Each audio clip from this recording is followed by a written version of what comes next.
Have here with us Harvey Kraft. It's great to see you, Harvey. Thank you for your patience through the multinational technology that we're coordinating here with Restream. To begin, Harvey, may I introduce you for a moment as we recenter? Okay. Harvey Kraft, American author, is an ancient historian examining visionary wisdom and a hands on futurist explorer of AI and XR impact on the evolution of consciousness. Rather than the traditional method of historic inquiry based on military conquests, he developed a research method that employs translating and interpreting mythic literature, unearthing hidden meanings embedded in ancient wisdom and visionary insights. Mr. Kraft's groundbreaking biography of Siddhartha Gautama, the Buddha from Babylon, is the culmination of his aspiration to explore the Buddha's original teachings and his grand visionary scope of existence. Reviewers have recognized it as a seminal work, and it won a rare 2 gold awards from Best Books USA for both Eastern philosophy and world history. Mr. Kraft ties together the old and the new in his innovative philosophical approach to technology, seeing its enhanced visualization offerings as a means for extending human visioning. Mr. Kraft lives in California with his family and posts wisdom verses daily on LinkedIn. He is a sought after speaker and transformational leader, assisting individuals and organizations on how they make wiser decisions and build bridges of harmony. He is CEO of Digital Fandom, developer of AI engagement services, has also had a successful business career as a marketing strategist, technology innovator, and creative professional, garnering dozens of awards for graphic design and storytelling. We're honored to have with us today Mr. Harvey Kraft. Without further ado, over to you, Harvey. Oh, thank you so much. Mariam, it looks like we have a presentation.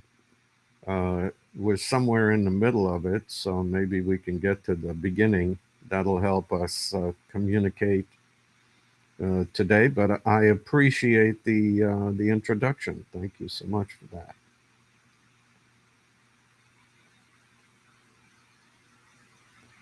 So, if we're going to start um, talking about the envisioning philosophy of AI, we're going to offer here today a different perspective on AI than what we've seen in the past. By basically looking at the human mind that created the AI and how important it is to look at the human mind as the critical factor in making AI a viable uh, technology. I think most of us realize with all the controversy that we have about AI that first of all we're at the very inception of the technology. So AI is at the baby stage, and consequently, it's going to have to learn how to walk. It's going to have to learn how to fall and get up again. But the human mind has been around for thousands of years, at the very least, uh, since the beginning of civilization. And I think one of the things we need to understand is that AI is meaningless without the human mind as the user of the AI. There are lots of people out there who are imagining a world where the AI rules us all. But in reality, if you look at the uh, kind of approach that we see regarding AI technology being created by huge corporations. Uh, it's almost like the AI is supposed to be a slave and do whatever uh, it's told to do. And then there's also the worry that the AI will rebel against its masters. So, where does that story come from? Well, it comes from human history. We've seen that. I mean, people have enslaved people, and we've seen rebellions as a result of that. So, it's it's almost an absurdity of our own historical mirroring that creates this separation between the machine and the human being. But every machine and every tool we've ever created has been created in order to enhance the human experience.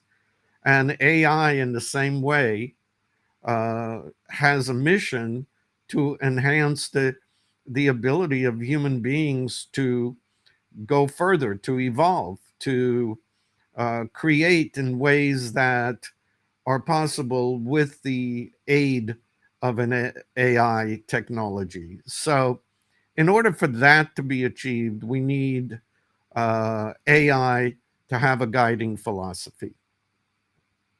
And I believe that for that to occur, we have to put our priorities for AI in the right place. And that priority is to realize the full potential of human evolution.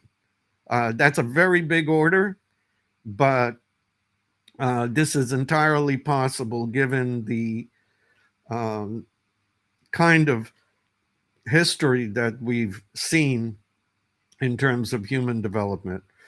Now, today's tech philosophy, which is an academic practice, it is based on the idea that there are interests of individual consciousness that are competing against the interests of institutional control of our collective will.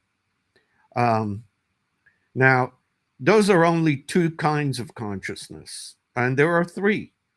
The two being the individual consciousness and the collective consciousness, but there is also historically universal consciousness or higher consciousness. It underlies our beliefs, it underlies our intuitive selves, it is the basis for all ideas. There were some people had to imagine the creation of AI before it could be created. And where did that come from? Okay, so the point is that the human beings that we are already empowered with this idea of envisioning. We can envision things and then bring those visions into reality. And this is about an ancient skill of that visionaries developed, in which they were able to intuitively mind travel. They foresaw. They pierced the secrets of the universe, and it's that legacy that has resulted in today's science and technology, which is, seems to be mathematically driven, or driven by research and looking into the cosmos. But all of that, every single bit of our ability to envision beyond, is driven by the human mind.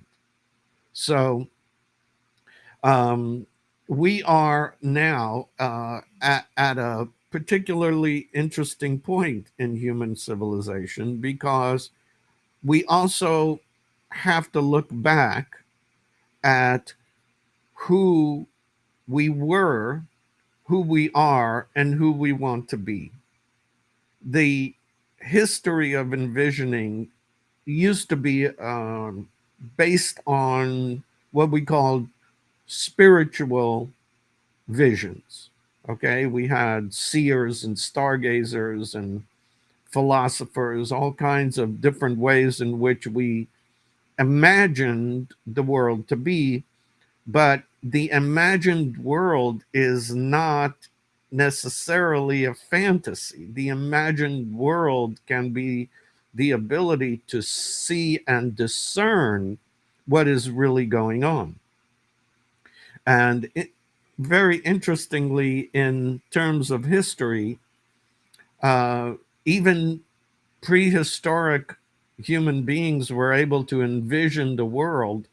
Um, they were able to create the first world map by envisioning.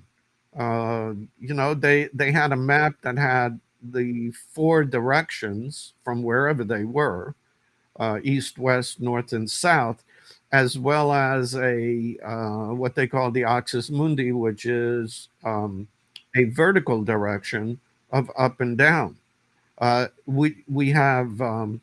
We have ancient proof of that particular visionary notion of the world, and this already existed prior to human beings mapping the world physically. Okay, so they had, even then, way back at the beginning of civilizations, they had the stargazers who looked upon the sky and they saw something there that was uh, what they saw as um, a, a future um, clue as to uh, how human beings could go through life itself. Okay, by that I mean astrological development and observation that all led to storytelling and visualization. Don't worry, I didn't forget the fact that we're talking about AI. I'm being specifically uh, uh, connecting the idea of the philosophy of AI to the ancient understanding that human beings are on a quest to evolve. And in that respect, uh, the AI that we are talking about today is a tool that will enable us to evolve. And that particular tool it is very similar in scope to our ancient view of looking at the whole of the universe, the cosmic picture. And what we see in that regard in those days was various aspects of the sky in which we then could envision beyond the sky through storytellings, um, using metaphoric avatars, symbols, and metaphors to convey what we were able to discern as wisdom about the world around us or the universe around us. In particular, my book, The Buddha from Babylon, looks into shared envisioning, which is a phenomenon that we technologically have today. Right now, we are sharing a screen and talking to each other across a vast distance. And in the ancient days, in terms of the recordings in the Buddhist sutras, we have a, a story of the Buddha from his forehead shining beam of light onto the night sky, and in it, within the vision, within that spotlight, there would be a scene from somewhere beyond the present reality, even some other dimension of existence. And all of his disciples who gathered together are able to see what he's projecting, visualizing it. So, shared envisioning was an ancient notion well before the technology that we have today. Likewise, AI is a shared envisioning of what we could see together, do together, and understand together.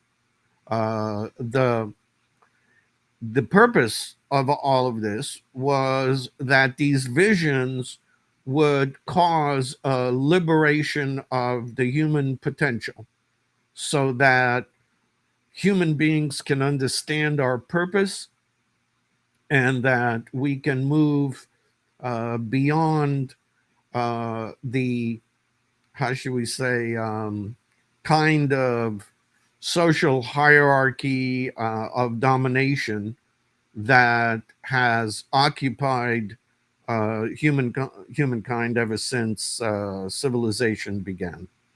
So, as we look at that interesting history about the human mind and its capacity, we we can see that it is extremely important that we create human-centric AI systems. That the challenge ahead is not about what AI can do for us, but what we can envision to do with it. This would be obviously to benefit human evolution. And the AI is a tool for envisioning. This in itself is a very critical concept. All right. That means that the AI and its ability to create inferential information from using prior human created data, okay, is not something that is untethered from the human mind. The human mind is the creator of this tool, and the tool itself is also the means by which we can move forward to evolve our minds. And when I say that, I mean evolve our minds to the point where our minds can be lit up in regards to our full potential. Okay, everybody knows this uh, fact about the fact that our minds, we're only using some small portion of our minds. So, how do we get the rest of it going? And certainly the path that's created for us from the past is that seeking is the means by which you accomplish the journey of discernment, development, and wisdom. So we we need for people to use AI in order to seek out the deeper scope of what their potential is, to fulfill human potential, and doing so by tapping the ancient evolutionary drive to enlighten minds that is already present uh, for us all. So that means that moving forward, we have a paradox. I call it the AI paradox, which is basically pits machines and humans and practical use versus the profound use of AI.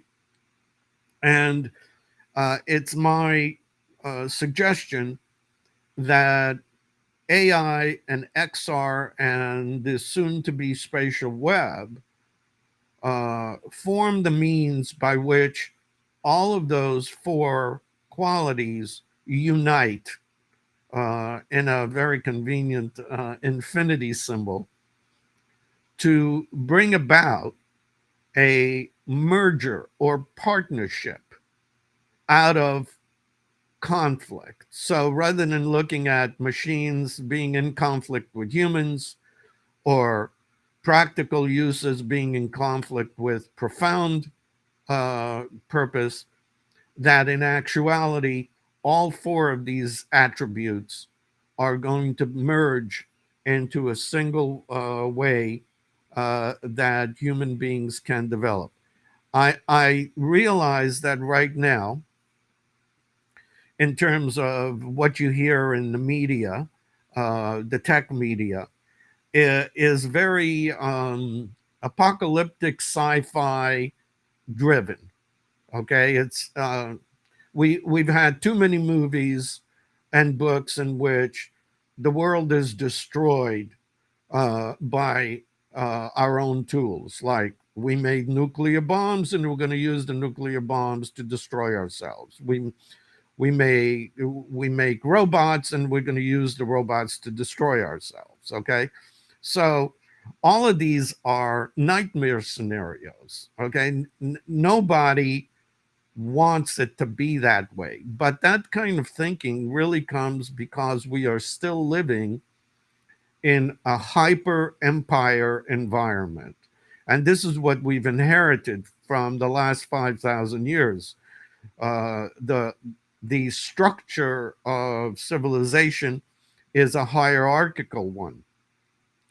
And one of the promises of AI is a decentralized structure, okay, in which hierarchy uh, becomes less dominating and begins to turn around and work for the sake of human beings. So, with that, we can talk about the philosophy of AI in human terms, in terms of what we human beings are capable of and using this particularly wonderful tool. And basically, there are six key words here for that. Okay. AI is there in order to assist human beings in envisioning, exploring, experiencing, realizing, creating, and enlightening. Those six qualities will transform humanity. Okay, uh, there hardly anything wrong with any of them, and they go well beyond the idea of AI as serving by using a prompt and typing some text in it.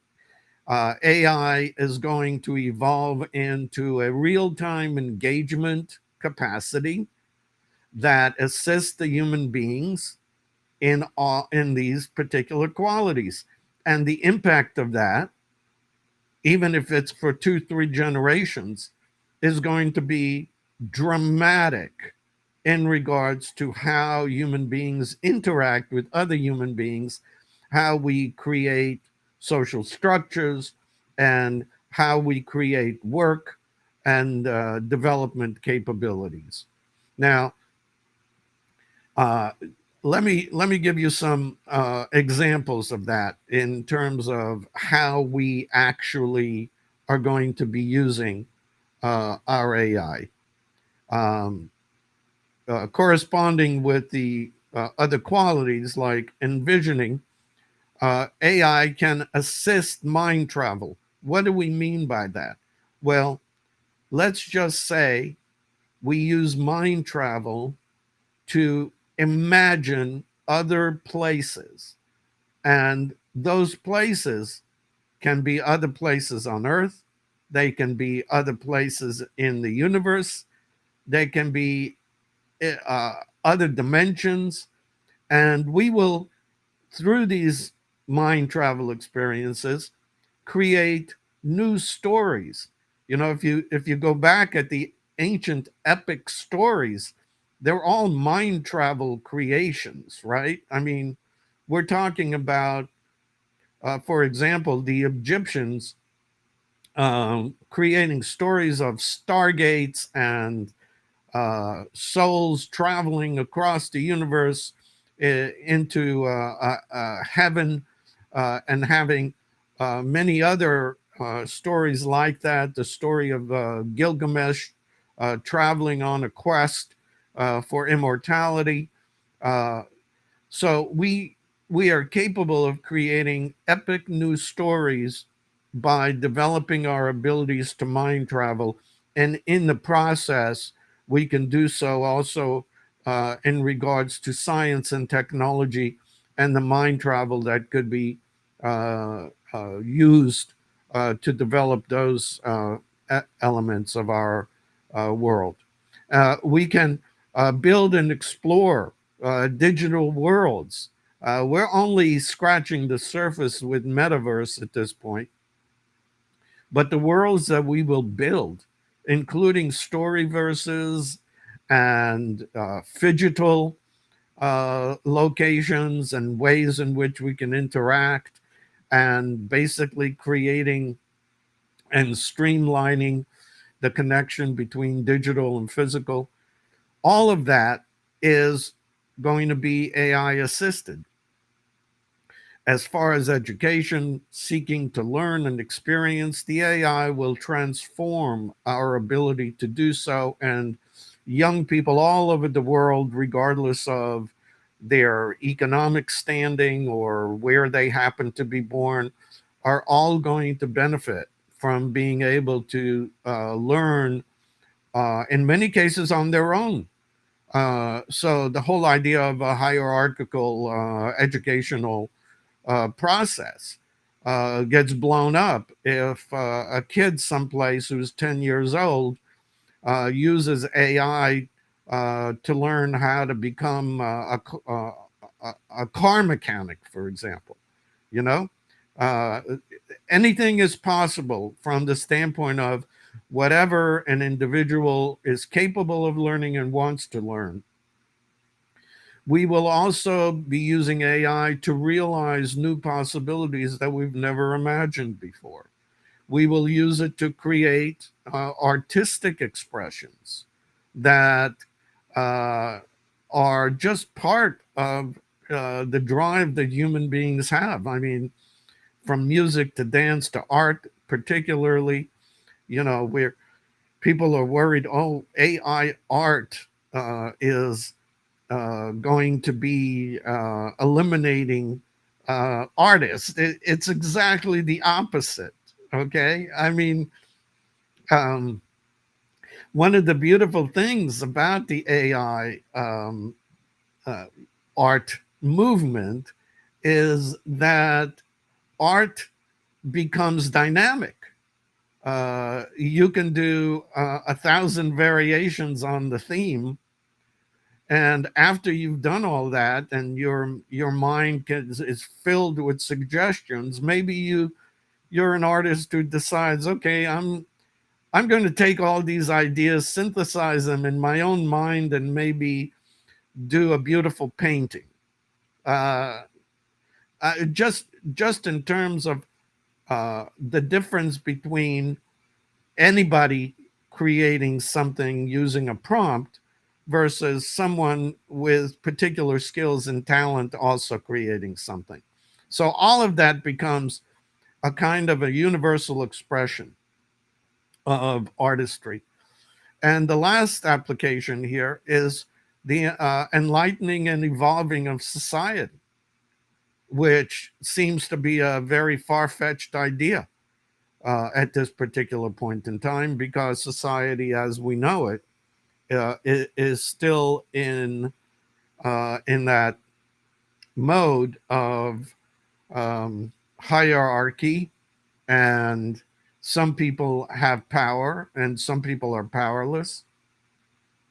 So, in order to create a fully functional human society, we need to be liberated as a species, and we need to be able to self-develop by seeking the envisioning process, and we could use all the help we can get, which is what we're talking about here today.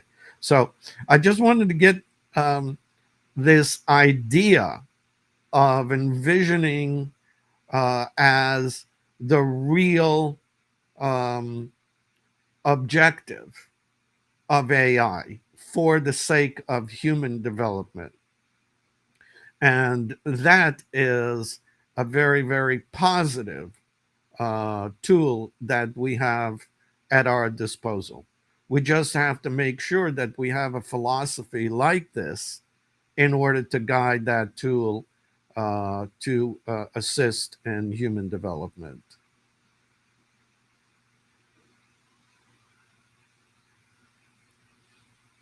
All right. I'm Thank glad you you. so much. I so appreciate, there's been a lot of acrobatics behind the scenes with getting our technology up and running today across several continents. So there's a pinballing or ping ponging of ideas, and I always enjoy chatting with you, Harvey, and it's such an honor and pleasure to be here.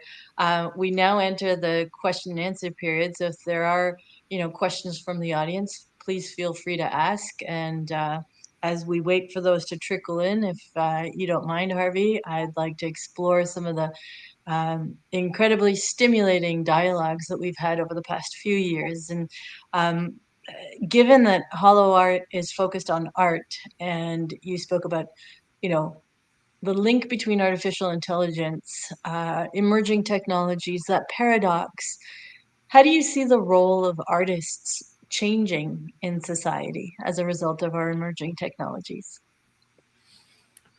Well, I think that's a story yet to be told. I consider the fact that artistry is not simply just a visual way of creation. Okay, art is also thought.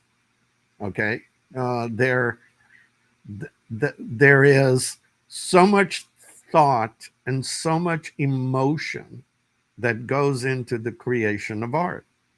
Now we know that that's a universal capability. Everybody is able to think, and everyone is capable of feeling, but not everyone has the skill to be able to communicate what they think and what they feel. But certainly, storytelling, movies are a big part of it. You look at some of the most successful um, stories that we've had in our own lifetime, from Star Wars to The Matrix to Lord of the Rings, highly imaginative, highly artistic, expressions.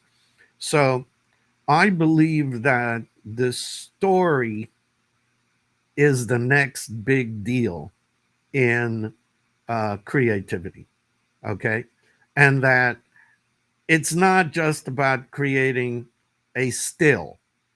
Okay, you go to a museum, you look at uh, incredible artistic imagery, which was created by amazing artists.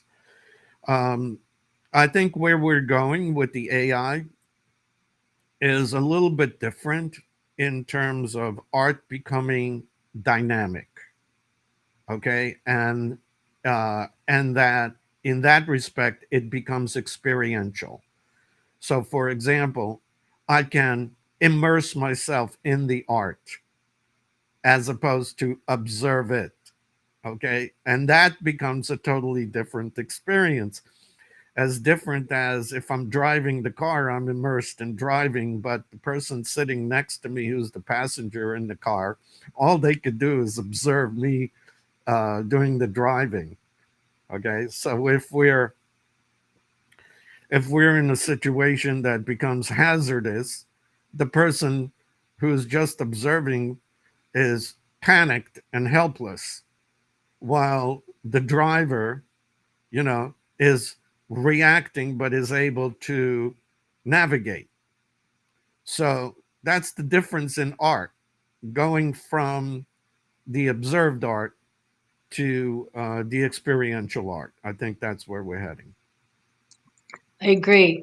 And, in a way, Holo Art was conceived as a form of performance art on the global stage. And there's a story that we're telling with these dialogues. And when you and I spoke about, the placement of your talk, it's the culmination at the end to kind of frame what we've built in terms of a narrative. And what's exciting is that the future is open for that global co-creation, co-authorship. And that doesn't mean dystopian, utopian duality. It's that paradox of where can we go from here? And I wonder what your thoughts are when you speak with your grandchildren, for example, or your wife who is an artist, about um, this moment that we're living and how to tie in a practical way with audiences who may not be necessarily immersed in artificial intelligence.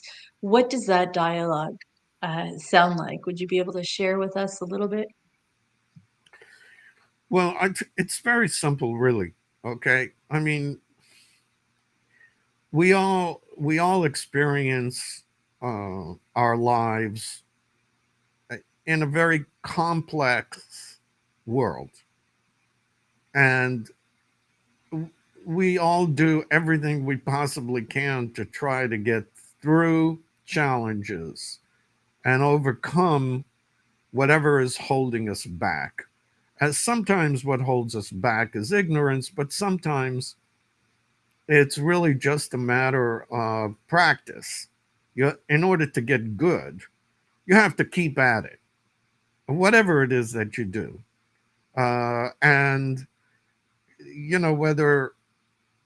whether it's technology or just simply cooking a meal in the kitchen, the idea is you're always looking to do something well or better, or try new things, or seek out um, answers to problems that you come up with. So it's basically uh, this a very natural process to create art. Uh, but the issue, of course, is that we've got an art industry where it's about whoever has been dubbed to be the artists of the moment, and how much money we're going to pay for the art, and that exists, and that's fine, and that's how certain people like it. But at this point, it's not universal, and that's where AI is going to help us.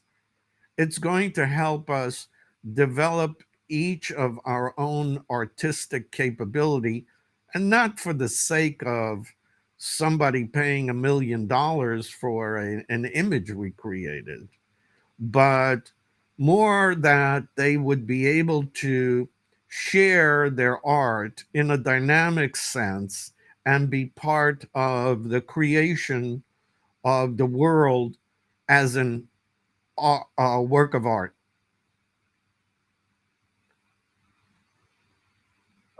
That's beautiful. And it ties into some of a lot of the concepts that you've covered in your Buddha of Babylon, and some of your endeavors now. I wonder if you might be able to share with us, the impetus for digitalism. That's a group that you founded some of your work currently with Digital Fandom, and Mhm. maybe what you wish people would pay attention to in your writings as you post, daily verses. Mhm. Well, I'm making an effort which it I myself realize that I'm just one voice, uh, and what I'm talking about though is very high-minded approach to respect for the true potential of humanity.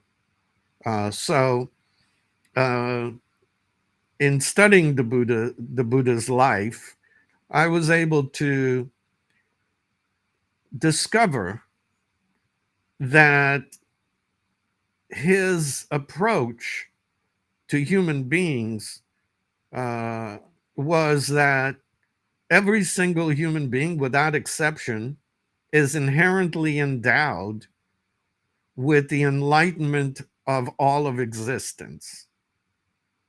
But basically, we're still a little bit too stupid to understand that, okay? That we're actually enlightened beings.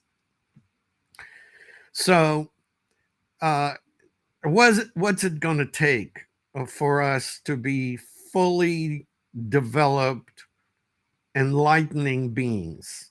Because, and I say enlightening rather than enlightenment, because enlightenment is a destination, and when you reach your destination it's over, and that's not what Buddhism is about. It's really about becoming an enlightening being, which means that you have to constantly be seeking more and more and more. You never stop learning, you never stop developing. And so, what I do through the wisdom verses is inspire and encourage people to use wisdom in order to develop, to make them conscious of the fact that every single human being has this quality of higher consciousness within. But people are mostly busy being individually conscious and collective conscious, and maybe they use their higher consciousness in spiritual or religious sense. But higher consciousness is there not just in church or temple. Higher consciousness is there all the time. And so part of the presentation I just shared with you was the fact that in order for human beings to evolve, we need to be able to develop our higher consciousness. And the ancient sages, philosophers, uh, and so on, show us the way, show us what we're capable of. So that's basically what I try to do is make people aware of that. I appreciate that. And that leads me to the question of I think we have in the past, when we engaged in a dialogue around wisdom, we've spoken about enlightening AI and the wisdom of AI and how we might be able to learn and program and educate and unlearn and relearn. Um, we're seeing a lot of shifts, as you said, in terms of the alarmist perspective of what can happen, that uh, potential for AI to wreak havoc. And so part of that um, redirecting and refocusing of collective gaze toward a more desirable future. Uh, how do you see that manifest in our regulation today and the discourse that seems to be focused very much on a singular perspective? And what would be that, that lever that would help open up the way that we can imagine drastically different and brighter enlightening futures? Well, that's a tall order. But, again, I'm going to compare it to uh, the ancient view of building empires versus the ancient view of liberating the human mind. These are two very, very separate um, paths. Nevertheless, they are part of the paradox of our existence and continue to be that. So, a lot of what we hear today over the media is fear based, fear mongering, which is a major controlling mechanism for empirical kind of thinking, hierarchical thinking, because that particular point of view is always looking to dominate, to basically control the energy of humanity, okay, and the energy of the planet in that respect, right? Now, there is also an AI approach, which is pretty amazing, and the development of AI based on the free energy principle. This idea is that uh, in order to have a thought or an emotion, you use free energy. You don't have to buy any energy from anyone in order to make that work. All right. So, uh, what what free energy uh, is is going to do is enable us to pursue the envisioning process, which is the real power behind human development, and does not rely on the empire approach in order to fulfill its goal.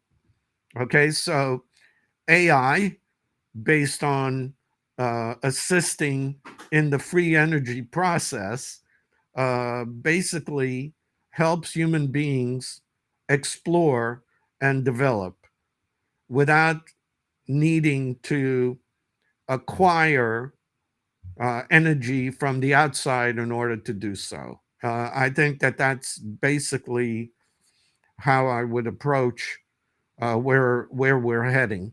Um, and of course, there will continue to be this paradox of people trying to own other people, trying to own minds. That's just the the moment that we are living in. So how it will all pan out, we don't exactly know. But one is a bright future, the other one is a dark one.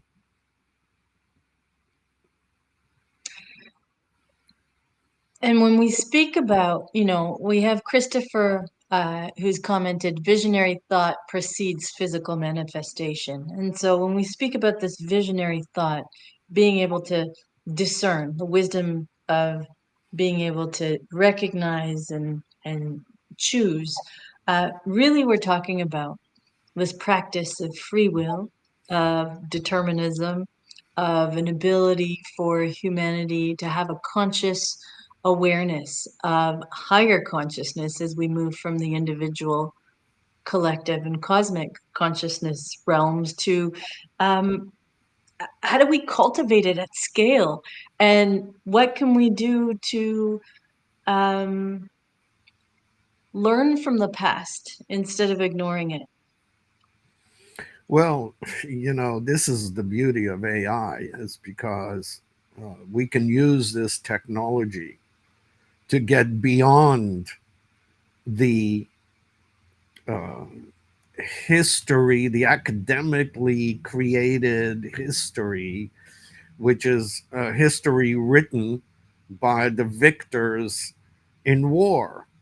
It is a history in which we remember the uh, the the pharaoh, and we remember the kings and the sovereigns and the political leaders, but we're completely detached from the artists and the sages and all the beauty that has been created throughout history. So access to true history, which is not the history based on warfare and domination, but a history based on growth and development, uh, we can send our AI to go and seek that out. And of course, with the help of human beings seeking answers, that can be possible. This is exactly what I tried to do. And it took me more than 20 years to do it in writing the Buddha from Babylon. It is a vast epic.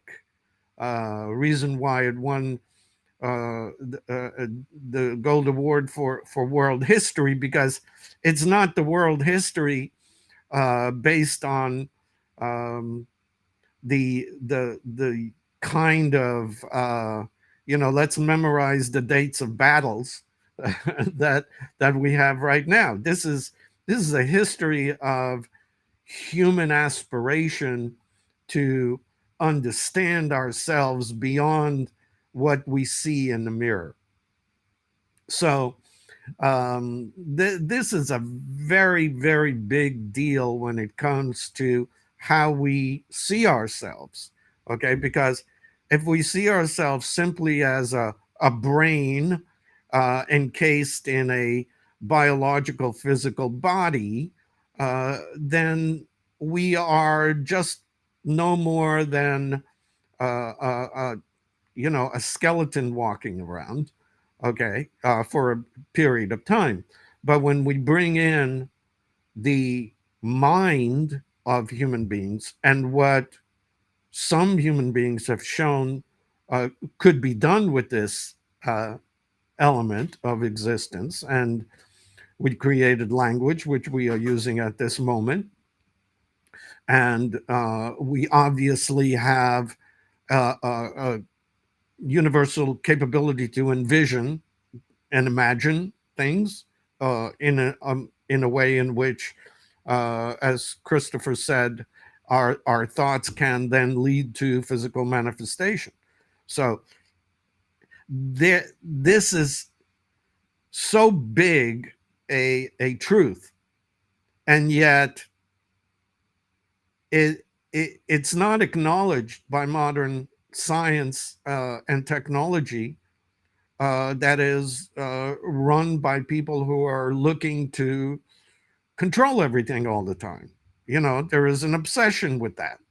There is a we live in I'm going to say it, we live in an age of madness, but we don't look at it that way. We look at it like, well, it's just normal for things to be crazy, but it's not. We we tend to adapt. We adapt to situations, and so we accept it. If there's a big pothole on the road when you're driving down the street, and you hit the pothole, okay, well, that's just the way things are. You're going to have to live with it, right?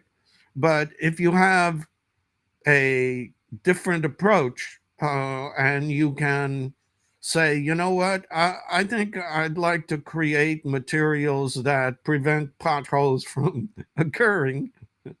Now we're talking about higher consciousness, because you're taking a situational thing and you're elevating it into a area of awareness that can be dealt with in and a solution created. So this is a big difference in terms of what we're capable of versus what we're willing to accept, and we need to push that envelope as a species, and that's going to take a lot of people to do so. And how are you going to do that? Well, a lot of people are going to have to evolve, and using AI that can reach the whole population. That's why it's so hopeful. I mean, You can have a priest do a lecture, or a monk teaching, or an individual like myself trying to spread some wisdom around a little bit. But, you know, we're very limited in our influence. There's nothing creates more influence than an individual themselves seeking to be happy. Okay, now imagine if that's happening at scale. You know, you're going to have millions of people trying to be happy. You're going to change the world.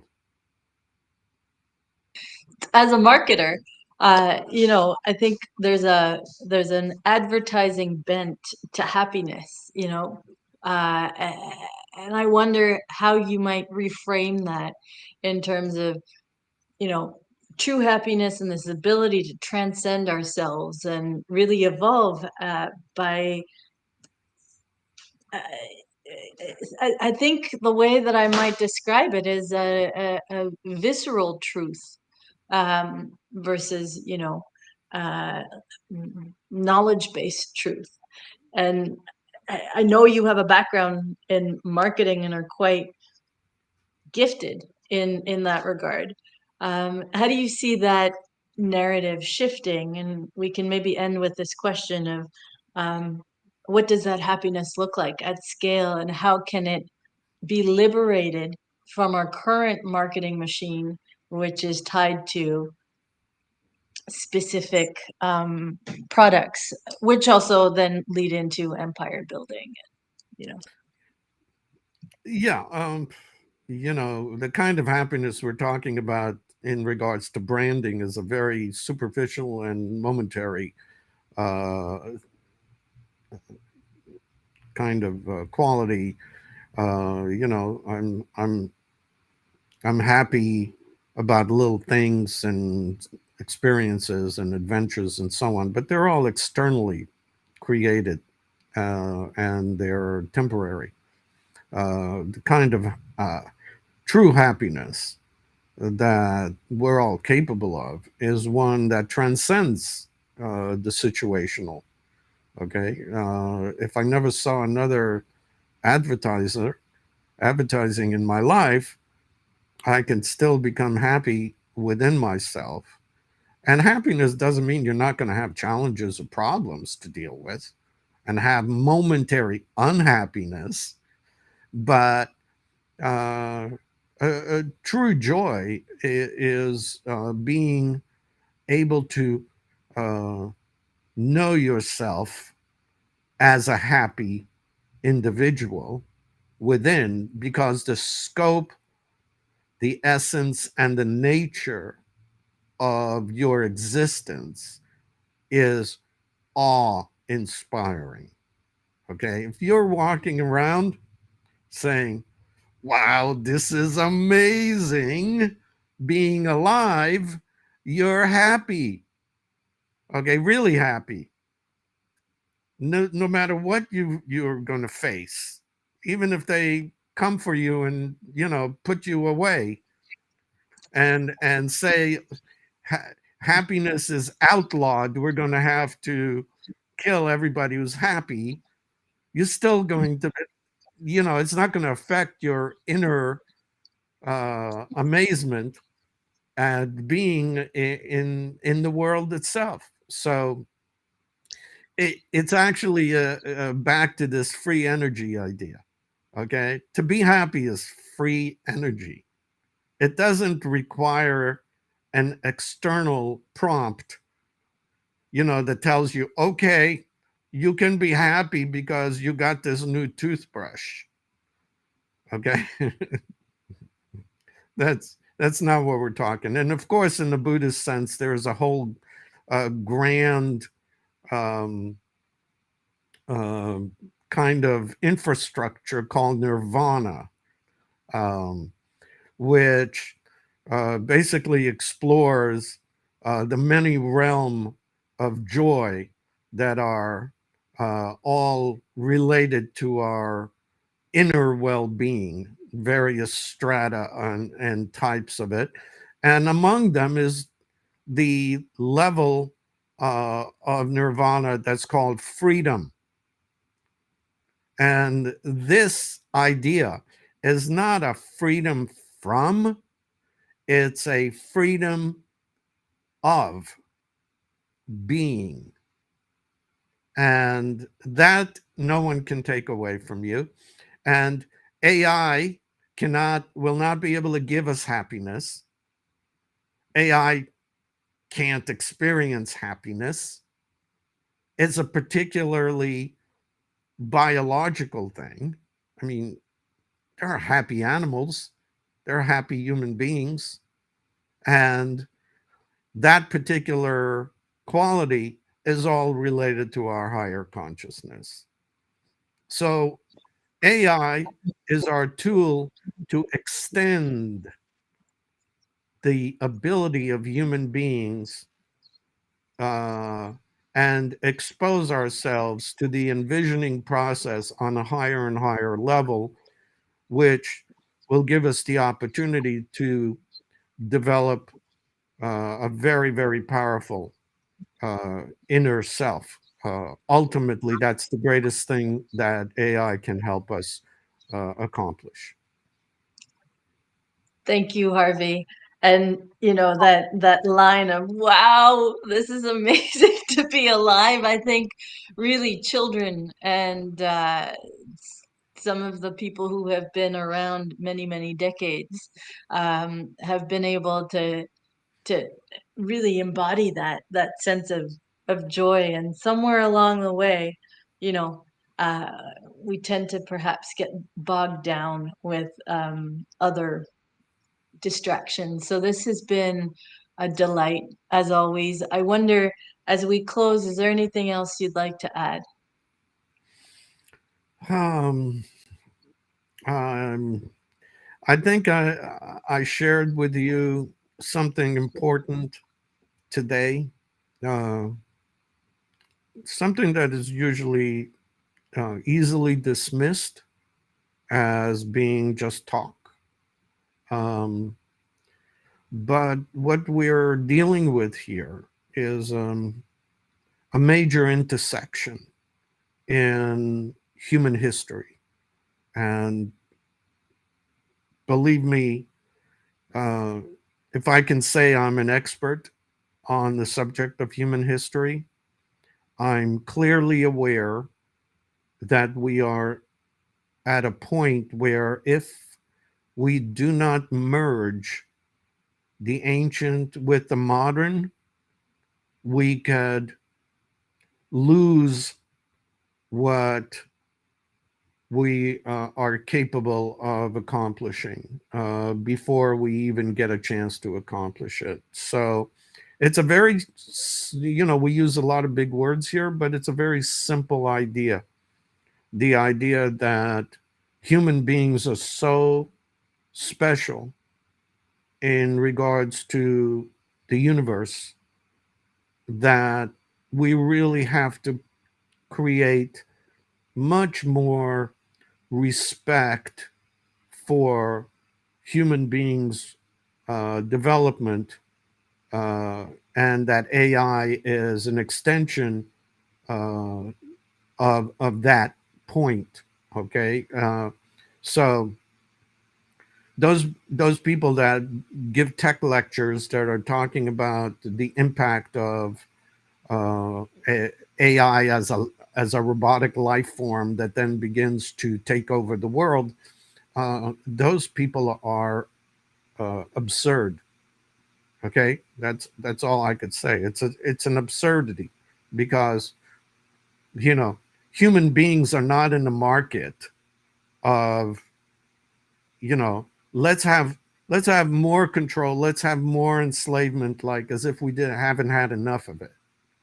So I think it's really really important for us to guide the AI innovation with higher consciousness. This is a critical point that uh, I believe is in the process of happening. It's not like I'm begging people to go do it. There are various wonderful, wonderful individuals who are working exactly on that outcome. And these are the people that are going to be the future's historical figures who are going to be recognized for creating technology for the good and goodwill of humanity. That's my last word on it. Thank you. I so appreciate your presence with us today, and it's an honor to call you a friend and I think mentor in being able to bridge the past and the present and the future in this acausal atemporality that we have come to know as human existence. And I echo your sentiments about how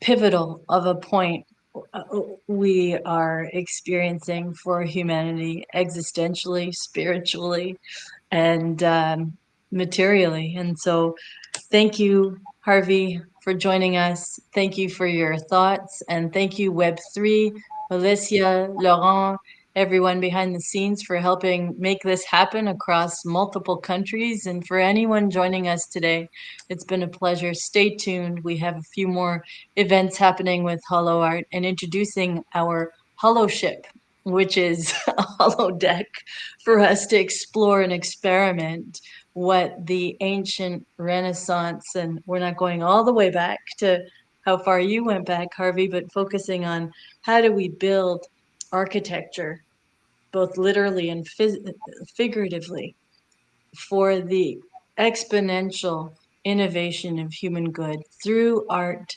and the arts as a portal for us to be able to envision a different kind of science fiction future reality. Thank you. Thank you.